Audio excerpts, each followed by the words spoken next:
চা, এটা তো আমাদের সবারই প্রিয়, কিন্তু কখনো কি 3 কালারের চা খেয়েছেন? আজ জানাবো এক তরুণের ব্যতিক্রমী উদ্যোগের চায়ের দোকানের গল্প। ঝিনাইদহ শহর থেকে কিছুটা পূর্বে নারিকেলবাড়িয়া রোড ধরে বালিয়াডাঙ্গা বাজার, বাজারের বাঁ দিকের পিচের রাস্তা ধরে হাটবাকুয়া গ্রামে ঢুকতেই চোখে পড়ে একটি ছোট কিন্তু ব্যতিক্রমী চায়ের দোকান। নাম অশেলে চা। নামটি প্রথম শুনেই কেমন যেন চমকে উঠেছিলাম। কেন এমন নাম? জানতে গিয়ে জানা গেল এখানেই তৈরি হয় 3 কালারের চা, আর এই 3 কালারের চাকেই কেন্দ্র করে দোকানের এমন ব্যতিক্রমী নামকরণ। দোকানের মালিক জিসান, মুখে সবসময় হাসি আর ব্যবহার একেবারেই আপনজনের মতো। ঝিনাইদহে 3 কালারের চা তৈরি করার মধ্যে তিনিই প্রথম।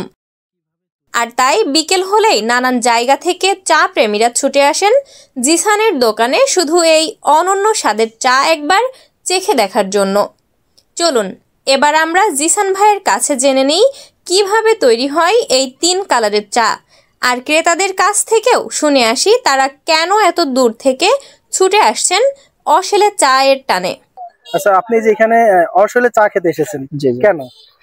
আসলে এটা আমরা ফেসবুকের মাধ্যমে জানা, তো সেখান থেকেই খাওয়ার জন্য আর কি আমরা আসলাম বিকালবেলা। চা কি খেয়েছেন? জি। চাটা কেমন লেগেছে? আলহামদুলিল্লাহ ভালোই। এটা একটা ইউনিক ঝিনাইদহ আসলে এখনো পর্যন্ত দেখি নাই, এজন্য আসলে আমাদের আশা। আপনি যেটা খেয়েছেন সেটা কয় কালারের ছিল? 3 কালারের চা। 3 কালারের। জি। ঝিনাইদহ শহর এবং ঝিনাইদহের বাইরে কি একটা দোকানে আছে 3 কালারের চা, না অন্য জায়গায় আছে? আমার জানার মতে ঝিনাইদহে একটাই, কিন্তু যশোরে আছে, যশোর, মহেশপুর এই জায়গায় আছে। আপনারা কি আজ প্রথম আসলেন নাকি? আমরা প্রথমে। ভাইজান, আপনার সর্বপ্রথম নাম এবং পরিচয়টা জানতে চাচ্ছিলাম। আমার নাম মোহাম্মদ জিসান হোসেন, আমার বাসা হাটবাকুয়া। আচ্ছা, এই যে এখানে এসে দেখতে পেলাম আপনার একটা চায়ের দোকান আছে, জি, যার নাম আছে অশেলে চা।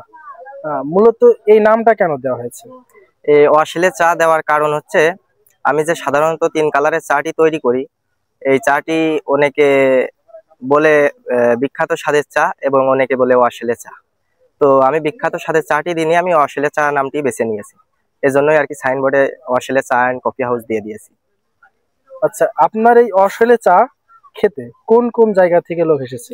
আমার এই অশেলে চা খেতে আপনার ঝিনাইদহ জেলার প্রতিটি অঞ্চল থেকে, প্রতিটি জায়গা থেকেই লোক আসে। এবং আমি যেহেতু নতুন দোকান করেছি, আপনার বাইরের জেলা যেমন কুষ্টিয়া জেলা, আপনার মাগুরা জেলা, যশোর জেলা, আশপাশের জেলা থেকে, মানে অনেক জেলা থেকে আর কি মাঝে মধ্যে আর কি এসেছে।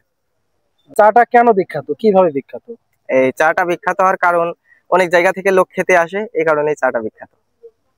আর এই চাটার কালার কয়টা হচ্ছে? কালার হচ্ছে 3টা। আচ্ছা, এই যে 3 কালারের চা আপনি তৈরি করছেন, এটা কি হচ্ছে আপনার ব্যক্তিগতভাবে শিখেছেন নাকি কোনো জায়গা থেকে প্রশিক্ষণ নিয়েছেন? এই চাটা আমি যশোর জেলায় সাধারণত আমাদের প্রতিবেশী জেলা যশোর জেলা থেকে আমি শিখেছি। মানে একদিন ফেসবুকে ভিডিও দেখছিলাম, তো ভিডিওতে দেখলাম আপনার ওই অঞ্চলে, আপনার যশোর অঞ্চলে সাধারণত এই 3 কালারের চাগুলো তৈরি করে, মানে প্রায় প্রায় দোকানেই আর কি। তো তাদের এই চা বানানোর প্রক্রিয়াটি আমি সম্পূর্ণভাবে ভালোভাবে দেখে আমি শুরু করেছি আর কি। তো আমার এই চাটি খেতে হলে আপনাদের সকল ভাই বোনদের এই কষ্ট করে যশোর যাওয়া লাগবে না, আমাদের এই ঝিনাইদহ জেলাতেই আমার দোকানে আসলেই পাবেন এই 3 কালারের চা। ঝিনাইদহ কোন জায়গা, এটা জায়গাটা যদি উল্লেখ করতেন সঠিকভাবে। এটা ঝিনাইদহ আপনার, আমার গ্রামের নাম হাটবাকুয়া। আমার এটা কলমনখালী রোড, আমার পিছনে যে রাস্তাটা দেখতে পাচ্ছেন দোকানের সামনে। এবং এটা এখানে আসতে হলে সর্বপ্রথম ঝিনাইদহ হামদো থেকে আপনার নারিকেলবাড়িয়া রোডে আসতে হবে, তারপরে আপনার বালিয়াডাঙ্গা বাজার থেকে বাম রোডে কলমনখালী রোড। আচ্ছা, এই যে 3 কালারের চা শুধু কি আপনার এখানেই বিক্রি হয় নাকি অন্য কোনো জায়গায় বিক্রি হচ্ছে? এই 3 কালারের চা আমি ঝিনাইদহের ভিতরে প্রথম, সর্বপ্রথম। আচ্ছা, প্রথম যেহেতু আপনি শুরু করেছেন, তো আপনার শুরুটা যেভাবে হয়েছে এবং কাস্টমারের আগমন কেমন মনে হচ্ছে? আলহামদুলিল্লাহ, মোটামুটি প্রথম অবস্থায় নতুন হিসাবে অনেক ভালো। যাই হোক, ইনশাল্লাহ আস্তে আস্তে হবে, আমি লেগে থাকবো। আপনি এর আগে কি পেশায় ছিলেন?